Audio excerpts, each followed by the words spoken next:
Welcome to my new series where I answer all of the questions that I've committed to answering the last month and then totally drop the ball on. In today's episode, we are going to discuss Mossiness and black copper Marans. And we're going to keep it really simple. Mossiness is a recessive trait, an undesirable recessive trait that we sometimes see pop up on our black copper Marans feathers. I have actually only seen it on my Marans hens, and it has always appeared to be recessive in males. I've never actually seen mossy feathers on any of my roosters, but it appears almost as a stippled lacing, a brown stippled lacing on the feather tips of the Marans, the black Marans feathers throughout the body.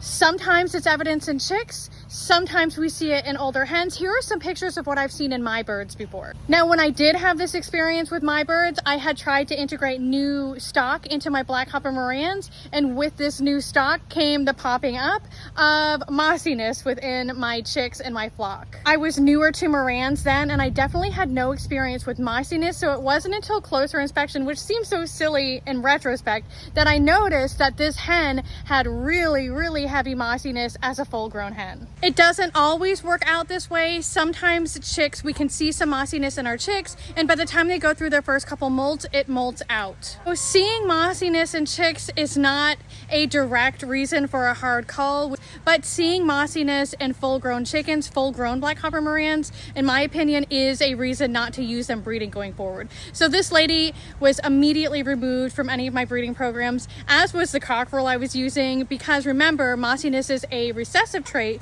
which means it takes 2 chickens for that mossiness to show. And being that the genetics were so strong in her, that the mossiness was so pronounced in her as an adult hen, I just did not even want to mess with that with any baby chicks moving forward. I do have one pullet who I'm growing out right in mossiness just popped up again in my, but I don't see it very often with the breeding pairs that I'm using now. Actually, this is the first pullet I've ever even seen it in, but let me show you what it looks like. So you can see here just slight mossiness in this lady right around the wings and the neck, which is too bad because she really is a beautiful girl. In the instant of that little pullet, she's still pretty young, probably about 16 weeks. I'm gonna let her grow out, let her go through her first hard molt and see what happens. I'm gonna evaluate her type, her comb, her egg color, all of those things before I consider using her moving forward. If I feel like she has enough other exemplary qualities that I would like to continue to add to my black copper Marans flock, then I may consider test breeding her and seeing how those chicks hatch out and seeing how the mossiness looks in the offspring. If her mossiness, as she continues to mature and molt, if she grows out of it entirely, I'm probably not going to worry too much about it at all. I have learned that mossiness is something that just pops up in black copper Marans sometimes. It's often a recessive trait that sometimes the breeder hasn't even seen in years, and genetics are just weird. And so I don't get upset or offended by it. I just keep note of who's breeding and what offspring looks like and make changes where I need to from there.